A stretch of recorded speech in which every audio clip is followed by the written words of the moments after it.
कैसे हैं आप लोग। मैं विशाल कुमार एक बार फिर से स्वागत करता हूं आज आपका इस नए वीडियो में। आज हम लोग जानेंगे लिक्विड डोजेज फॉर्म के बारे में। तो चलिए बिना टाइम को वेस्ट किए हुए सीधे आज का टॉपिक को स्टार्ट करते हैं। देखिए, लिक्विड डोजेज फॉर्म जो होता है यह मेनली दो भाग में डिवाइड होता है। पहला मोनोफेजिक, दूसरा बाईफेजिक। तो मोनोफेजिक में एक ही फेज होता है और बाईफेजिक में दो फेज, जैसे में ऑयल और वाटर का, लेकिन इसमें जो भी होगा वो एक ही होगा। तो देखते हैं मोनोफेजिक को पहले। तो मोनोफेजिक का यूज हम लोग इंटरनल और एक्सटर्नल दोनों करते हैं। तो हमारे इंटरनल में हो जाएंगे सिरप, इलिक्जर, लिक्टस और ड्रॉप्स। और वहीं की जबकि हमारे एक्सटर्नल में हो जाएंगे lotion, gargle, mouthwash, throat paint, eye drop, nasal drops. तो ये रहे हमारे मोनोफेजिक। इसको हम आगे चल के डिफाइन करेंगे सबको डिफिनीशन के साथ साथ। तो चलिए पहले इसका जान लेते हैं कौन किस में आता है। यह रहा हमारा बाईफेजिक। बाईफेजिक में आ जाएंगे दो, सिर्फ सस्पेंसन और इमल्सन। तो इसमें इसका यूज हम लोग ओरली करते हैं, एक्सटर्नल करते हैं, पेरेंटल करते हैं और ऑप्थेल्मिक में भी इसका उपयोग करते हैं। तो चलिए देखते हैं मोनोफेजिक लिक्विड डोजेज फॉर्म को। तो monophasic liquid dosage form refers to liquid preparation containing two or more component in one phase system. It is represented by true solution. यानी जो मोनोफेजिक डोजेज फॉर्म है इसे हम लोग ट्रू सॉल्यूशन के नाम से भी जानते हैं। इसमें जो भी अधिक मेडिसिनल ड्रग होते हैं यह एक ही फेज सिस्टम में डिस्पर्स्ड होते हैं। तो देखते हैं इसका इंटरनल एडमिनिस्ट्रेशन में कौन कौन से हमें प्रिपरेशन देखने को मिलते हैं मोनोफेजिक लिक्विड डोजेज फॉर्म के। तो पहला हो गया हमारा सिरप। तो सिरप किसे बोलते हैं, इसे आप लोग दोनों में भी एग्जाम में है तो आप लिख सकते हैं डिफिनीशन के साथ साथ। Aqueous preparation of 60 to 85% sucrose with or without flavouring agent and medicinal substance. Example chlorpheniramine, maleate syrup, chloraldehyde, chloral hydrate. तो ये रहा हमारा सिरप। जो हमारा होता है वो एक्वस सॉल्यूशन होता है और जिसमें 60 to 85% सुक्रोज होता है, फ्लेवरिंग और मेडिसिनल सब्सटेंस के साथ या फिर बिना फ्लेवरिंग और मेडिसिनल सब्सटेंस के। जिसके कुछ एग्जांपल हैं और देखते हैं। इसके बाद देखते हैं हम लोग इलिक्जर का। इलिक्जर किसे बोलते हैं, elixir is a clear aromatic sweetened hydroalcoholic solution with or without medicinal substance intended for oral use. यानी जो इलियर होता है यह हाइड्रो अल्कोहलिक सॉल्यूशन होता है जिसमें मेडिसिनल सब्सटेंस प्रेजेंट हो सकता है या फिर प्रेजेंट नहीं भी हो सकता है। इसका उपयोग हम मोस्टली ओरली करते हैं। इसका एग्जांपल लगा डेक्सामेथासोन इलिक्जर। अब देखते हैं इसका linctus. Viscous liquid and oral preparation that are generally prescribed for the relief of cough. Example coding linctus. यानी ये जो लिंक्टस होते हैं यह ओरल प्रिपरेशन होते हैं और इन्हें जनरली कफ के रिलीज के लिए, कफ से रिलीज पाने के लिए इनको प्रिस्क्राइब किया जाता है। तो इसका एग्जाम्पल हो जाएगा कोडिंग लिंक्टस। हमें पता होगा कि कोडिंग दवा है कफ की। चलिए देखते हैं इसका एक्सटर्नल एडमिनिस्ट्रेशन। यार वो जो पिछला था वो हमारा था इंटरनल एडमिनिस्ट्रेशन। तो देखते हैं इसका एक्सटर्नल एडमिनिस्ट्रेशन क्या होता है। तो एक्सटर्नल एडमिनिस्ट्रेशन में आ जाएगा हमारा गॉर्गल्स।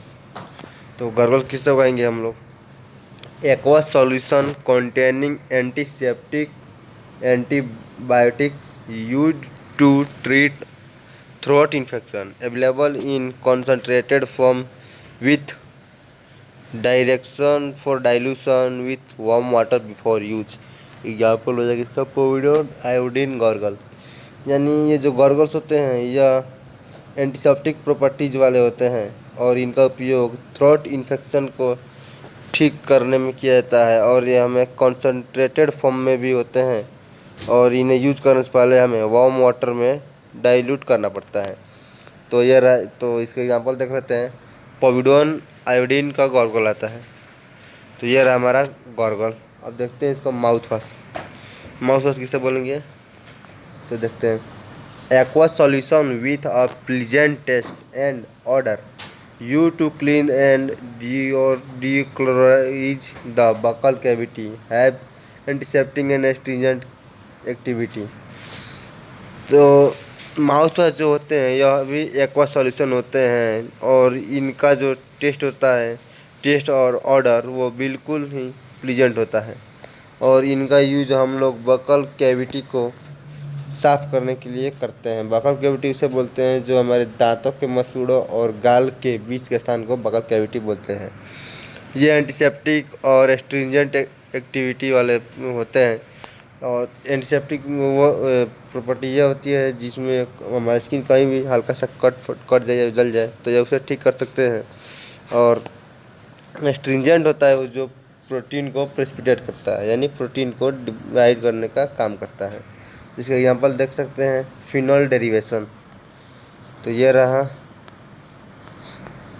हमारा माउथ वॉश। अब इसके बाद देखते हैं throat paints.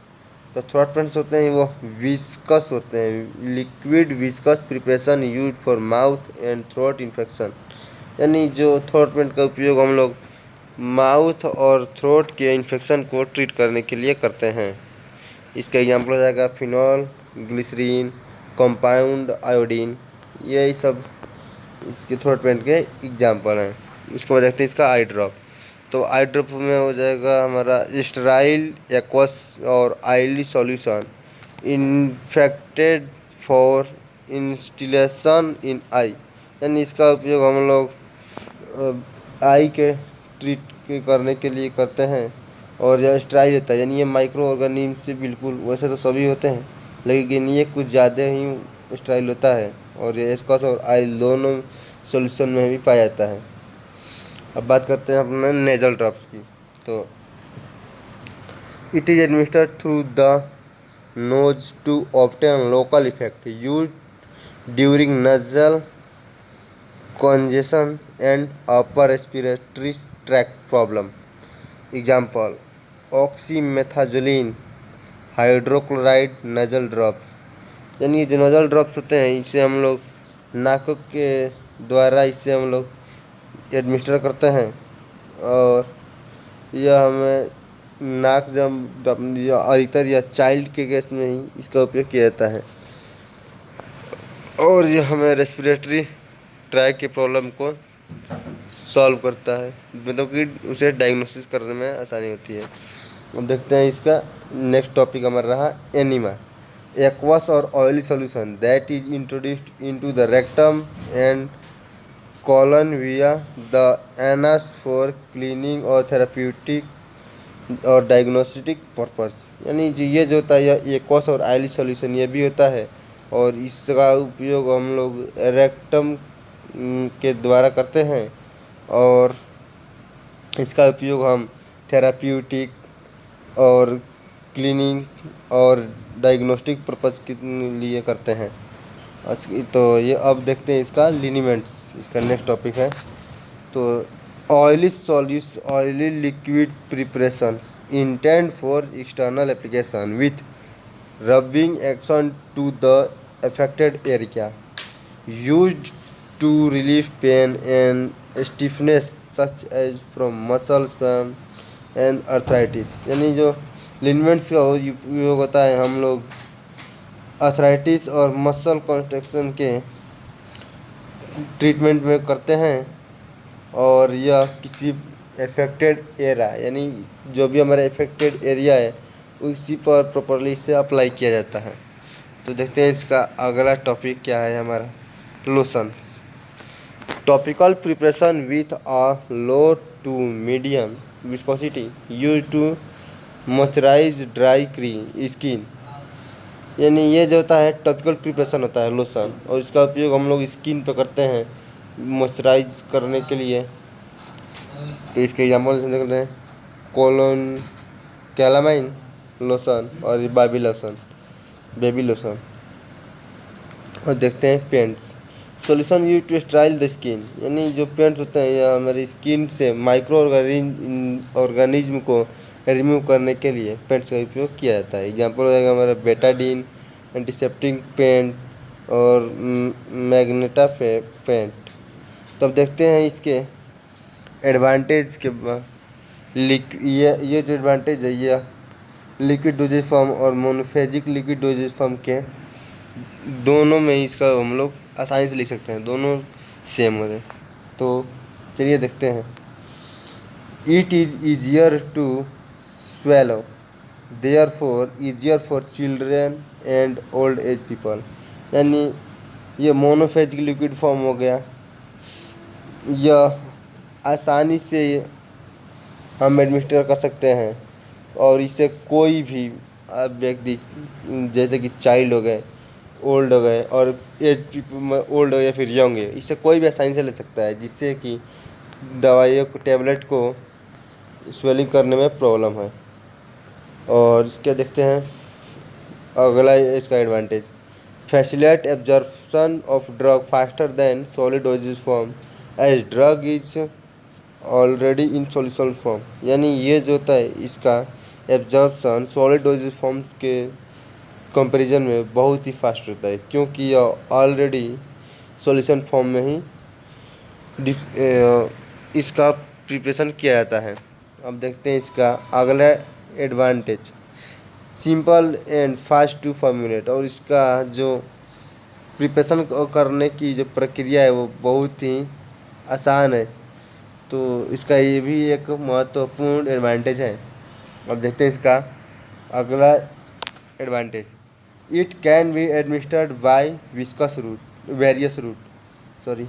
Various route like oral, parenteral enema for rectal use, otic, nasal and ophthalmic preparation. यानी जो लिक्विड डोज फॉर्म है, इससे हम लोग वेरियस रूट,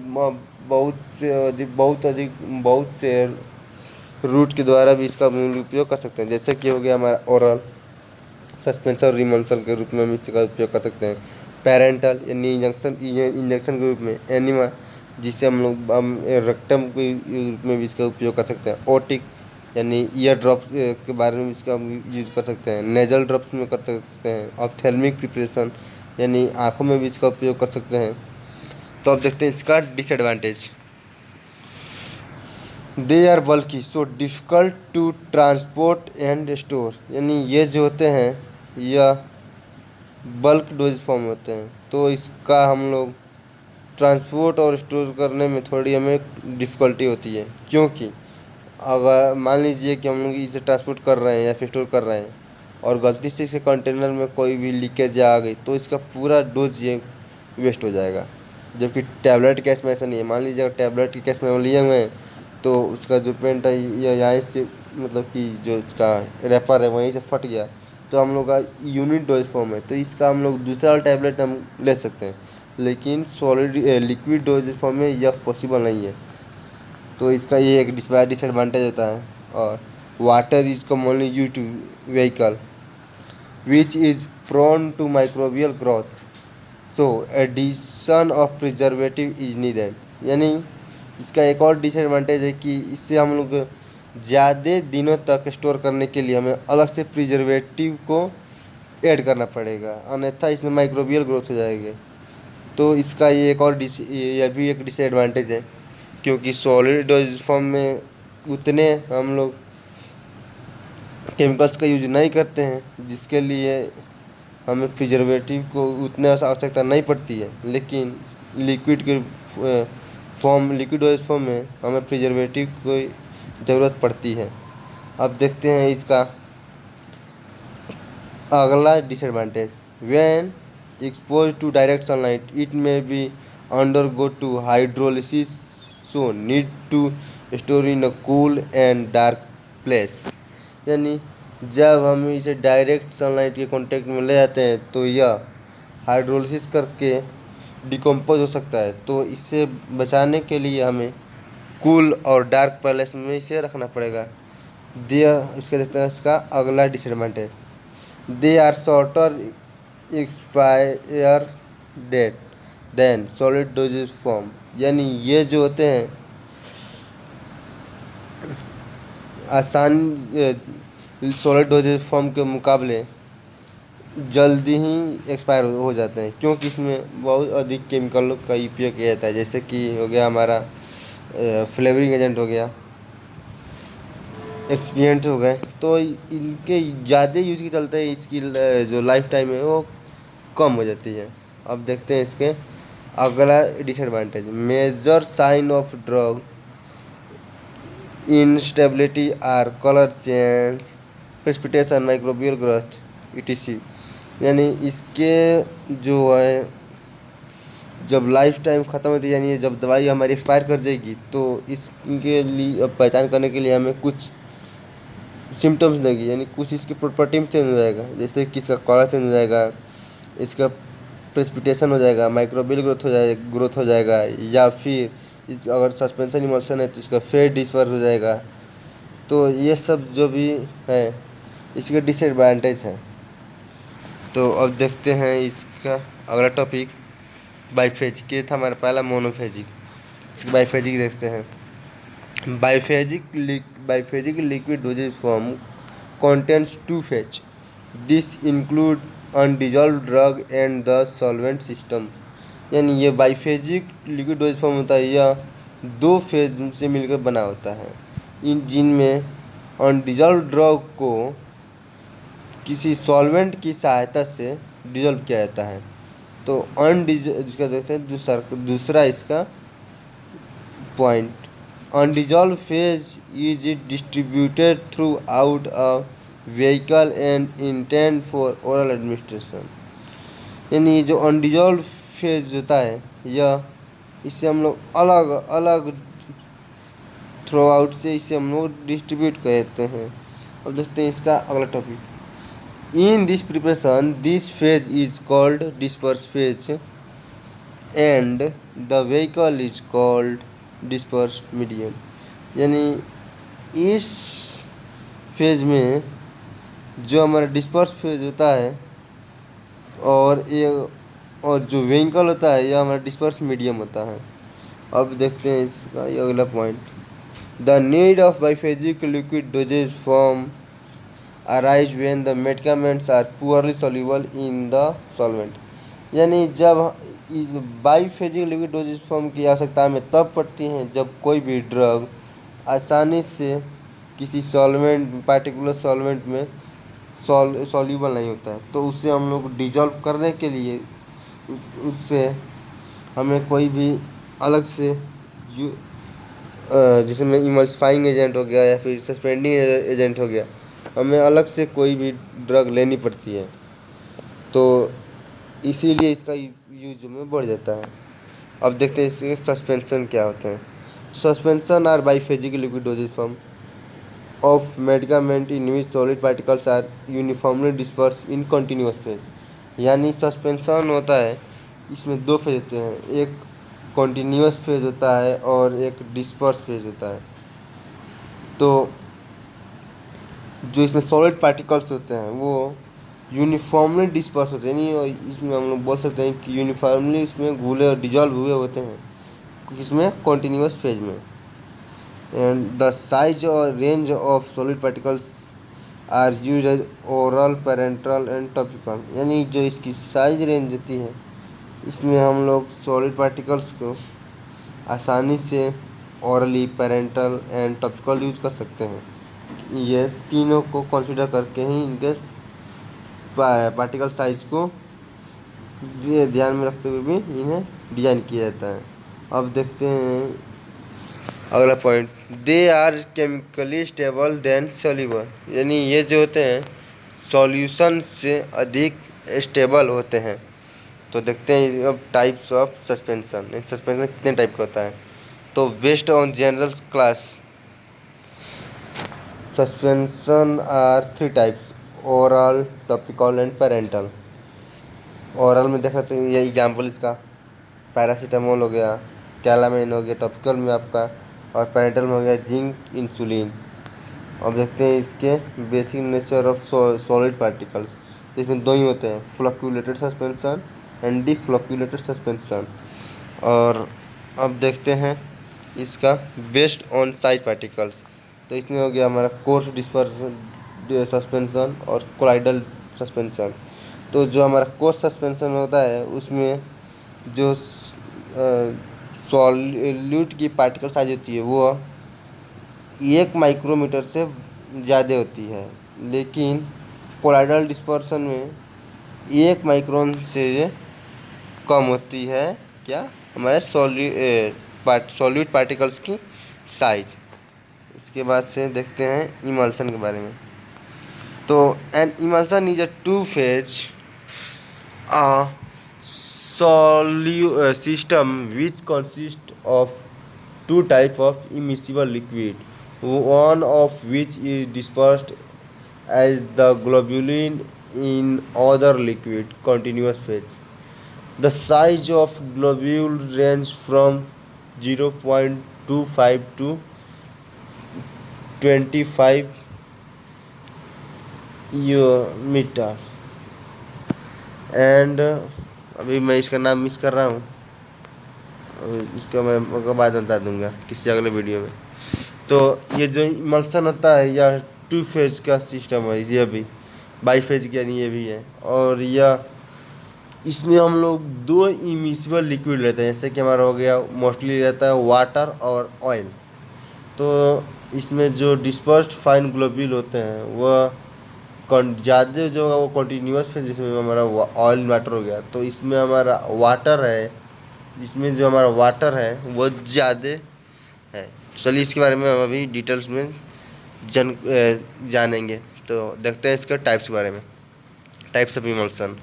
इमल्सन दो टाइप्स के होते हैं। पहला ऑयल इन वाटर, दूसरा वाटर इन ऑयल, और तीसरा होता है जो उतना ज़रूरी नहीं है आपके लिए, लेकिन तीसरा भी एक होता है मल्टीपल इमल्सन। तो चलिए देखते हैं ऑयल इन वाटर के पहले। तो वाटर इन ऑयल में क्या होता है कि जो वो ऑयल होता है वो हमारा डिस्पर्स फेज होता है, लेकिन और जो हमारा वाटर होता है वो हमारा डिस्पर्स मीडियम होता है। इसमें आप इससे आसानी जा सकते हैं कि इसमें वाटर की संख्या ज़्यादा होगी और ऑयल की संख्या कम होगी। और अब देखते हैं वाटर इन ऑयल, ऐसे में सेम है। तो इसमें ऑयल की संख्या ज़्यादा होगी लेकिन वाटर की संख्या इसमें कम होगी। तो ये रहा हमारा इमल्सन सस्पेंशन। अब देखते हैं इसमें एक्सिपिएंट्स क्या यूज होते हैं, जिसमें मैंने आपको पहले बताया था कि इसकी लिक्विड डोज फॉर्म की लाइफ टाइम होती है वो सॉलिड डोज फॉर्म से कम होती है, क्योंकि इसमें जो एक्सिपिएंट करते हैं यूज करते हैं वो भी इसके लाइफ टाइम पे इफेक्ट करते हैं। तो चलिए देखते हैं फटाफट से। इसमें होता है हमारा ये क्या यूज़ करते हैं, पहले सॉल्वेंट यूज़ करते हैं, सॉल्वेंट या फिर को सॉल्वेंट, वेटिंग एजेंट यूज़ करते हैं, बफरिंग एजेंट यूज़ करते हैं, प्रिजर्वेटिव यूज़ करते हैं। जो प्रिजर्वेटिव यूज होता है वो हमारे ये ड्रग का लाइफ टाइम बढ़ाता है। बफरिंग एजेंट होता है वो उसके पीएच को मेंटेन करता है। सॉल्वेंट होता है जो इसकी सॉल्युबिलिटी को इनहेंस करता है। उसके बाद वगैरह एंटीऑक्सीडेंट्स या इसे डिकम्पोज होने से बचाता है। एंटीफॉर्मिंग एजेंट या इससे में झाग बनने से रोकता है। थिकनिंग एजेंट हो गया, इसका स्वीटिंग होता है जो इसे फ्लेवरिंग एजेंट में भी इसका उपयोग हम लोग करते हैं। फ्लेवरिंग एजेंट होता है ये फ्लेवर, किसी भी ड्रग को प्रॉपर फ्लेवर देने के लिए, टेस्ट देने के लिए फ्लेवरिंग एजेंट का यूज किया जाता है। तो अब देख लेते हैं को-सॉल्वेंट के बारे में। तो cosolvent are solvent substance that are added to a primary solvent in small amount to increase the solubility of poorly soluble compound. यानी ये जो को-सॉल्वेंट होते हैं इसका उपयोग हम लोग सॉल्युबिलिटी को इंक्रीज करने के लिए करते हैं। और ये रहा हमारा सॉल्वेंट वह सब्सटेंस होता है जिसमें हम लोग किसी सॉल्यूट को डिजॉल्व करते हैं। देखते हैं इसका बफरिंग एजेंट। तो buffering agents are widely use to stabilize the pH of solution in soft matter and biological science. यानी जो बफरिंग एजेंट होता है इसका उपयोग हम लोग पीएच को स्टेबलाइज करने में भी उपयोग करते हैं। और देखते हैं इसका प्रिजर्वेटिव के बारे में। तो preservatives are chemically added to food products to prevent or inhibit the growth of microbes. यानी जो प्रिजर्वेटिव होते हैं इसका उपयोग हम लोग माइक्रो ऑर्गेनिज्म के ग्रोथ को रोकने के लिए प्रिजर्वेटिव का यूज़ करते हैं। अब देखते हैं इसके एंटीऑक्सीडेंट के बारे में। तो एंटीऑक्सीडेंट्स आर मैन मेड और natural substance that may prevent or delay some types of cell damage. यानी जो एंटीऑक्सीडेंट्स होते हैं वह मैन मेड और नेचुरल सब्सटेंस होते हैं, यानी कुछ प्राकृतिक भी इसमें सब्सटेंस होते हैं और कुछ जो हमारे द्वारा बनाए हुए भी कुछ सब्सटेंस होते हैं जो कि सेल डैमेज को धीरा कर सकते हैं या फिर कुछ समय के लिए रोक भी सकते हैं। तो इसका उपयोग हम इसलिए करते हैं एंटी ऑक्सीडेंट्स का। अब देख लेते हैं इसका थिकनिंग एजेंट। तो thickening agent or thickener is a substance which can increase the viscosity of liquid without substantially changing its other property. यानी ये थिकनिंग एजेंट होता है, यह किसी भी सब्सटेंस की विस्कोसिटी को बढ़ाता है बिना इसके प्रॉपर्टी को इफेक्ट किए हुए। तो इसका उपयोग हम लोग इसीलिए करते हैं थिकनिंग एजेंट का। देखते हैं इसका स्वीटनिंग एजेंट। तो it is use to mask unpleasant taste. यानी स्वीटनिंग एजेंट का यूज हम लोग अनप्लीजेंट टेस्ट को मास्क मतलब कि ढकने के लिए करते हैं। जिसमें क्या क्या यूज करते हैं हम लोग, सुक्रोज यूज करते हैं, फ्रुक्टोज यूज करते हैं, हनी यूज करते हैं और भी अलग चीज़ करते हैं। तो हमारा सुक्रोज और फ्रुक्टोज होते हैं, ये हम फ्रूट से ऑब्टेन करते हैं, फ्रूट से, और इसका हम ऑब्टेन करते हैं। और ये हमारा फ्लेवरिंग एजेंट।